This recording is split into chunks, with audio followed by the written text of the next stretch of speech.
السلام علیکم ورحمۃ اللہ۔ سوال یہ ہے کہ جمعرات کے دن اگر ختم نہ دلائیں تو فوت شدگان مجھے خواب میں اس رات ضرور ملتے ہیں، جبکہ سنا ہے کہ روحیں واپس نہیں آتی ہیں۔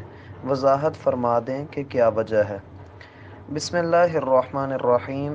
جمعرات کے دن رسول اللہ صلی اللہ علیہ وسلم کا فرمان ہے کہ اللہ سبحانہ و تعالیٰ کے ہاں بندے کے اعمال پیش کیے جاتے ہیں، اور ان میں رسول اللہ صلی اللہ علیہ وسلم فرماتے ہیں کہ ہر ایک بندے کو معاف کر دیا جاتا ہے سوائے ان دو بندوں کے، ایک وہ جو مشرک ہے اور دوسرے وہ دو لوگ جو آپس میں ناراض ہیں اور ایک دوسرے کو بلاتے نہیں ہیں۔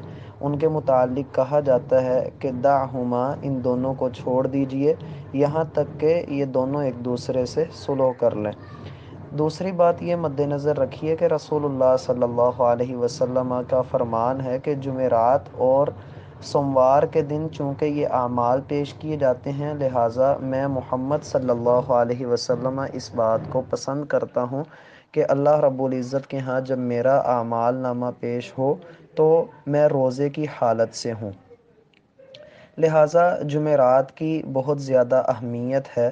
اس دن چونکہ اس میں جمعہ کی رات بھی ہوتی ہے، تو اس میں رسول اللہ صلی اللہ علیہ وسلم کا خاص طور پہ کوئی عمل نہیں ملتا ہے۔ ایون کہ احادیث میں آپ علیہ الصلاۃ والسلام نے منع بھی فرمایا ہے کہ جمعے کی رات کو مخصوص کر کے کوئی بھی عبادت نہ کی جائے۔ ختم کا جو معاملہ ہے اس میں یہ بات مد نظر رکھیے کہ رسول اللہ صلی اللہ علیہ وسلم سے ایسا کچھ بھی عمل ثابت نہیں ہے کہ آپ علیہ الصلاۃ والسلام نے کبھی ختم دلوایا ہو، یا اس طرح سے اجتماعی طور پہ کھانے پر کچھ پڑھ کر پھونک مار کر اس میں جو ہے وہ دوسرا کھانا ملا کر یا تھوڑا سا کھانا زیادہ کھانے میں سے نکال کر اس پر قرآن پڑھنا یا مخصوص صورتیں پڑھنا، یہ اگر سب جائز ہے تو پھر ہمیں یہ بھی کہنا پڑے گا کہ اگر یہ ثواب ہی کا ذریعہ ہے یا اس میں کیا حرج ہے، تو پھر ہمیں یہ بھی ماننا پڑے گا کہ ایک رکعت میں 3 سجدے کرنے میں بھی کوئی حرج نہیں ہے۔ ہمیں پھر اس بات کو بھی دلیل بنانا پڑے گا کہ ایک طواف میں جو کہ 7 چکر ہوتے ہیں تو 10 چکر بھی لگائے جا سکتے ہیں، کیونکہ ثواب ہی تو لینا ہوتا ہے۔ اگر ہم فجر کی 2 رکعات ادا کرتے ہیں تو ہمیں 6 ادا کرنی چاہیے، کیونکہ ثواب لینا ہے، حرج کی کوئی بات نہیں ہے۔ یقیناً ہم لوگ ان ساری چیزوں کو غلط کہیں گے، وہ اس لیے کہ رسول اللہ صلی اللہ علیہ وسلم سے ایسا کچھ بھی ثابت نہیں ہے۔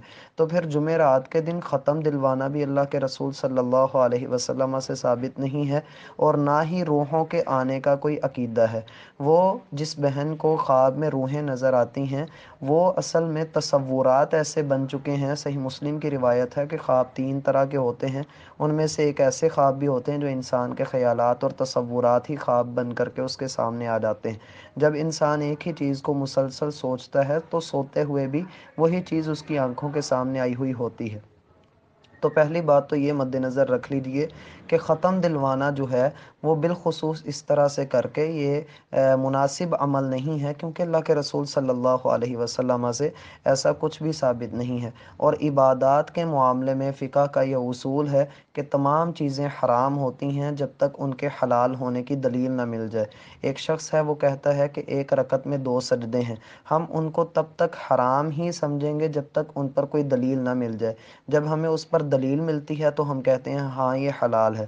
ایک شخص ہے وہ کہتا ہے کہ عبادات میں تمام چیزیں حرام ہیں جب تک ان کے حلال ہونے کی دلیل نہ ملے، لہٰذا میں ایک رکعت میں 3 سجدے کروں گا۔ تو ہم 3 سجدے والے موقف کو حرام کہتے رہیں گے یہاں تک کہ ان کے حلال ہونے کی کوئی واضح طور پہ دلیل نہ مل جائے۔ تو جب دلیل نہیں ملے گی تو ہم کہیں گے کہ تم نے دین میں اضافہ کر کے بدعت ایجاد کر لی ہے۔ ایسے ہی معاملات کے متعلق جو اصول ہے وہ اس میں یہ ہوتا ہے کہ معاملات میں تمام چیزیں حلال ہوتی ہیں، ان کے حرام ہونے کی دلیل چاہیے ہوتی ہے۔ اس اصول کو اس کے وقت آنے پر آپ کو سمجھا دیا جائے گا، لیکن فی الوقت یہی بات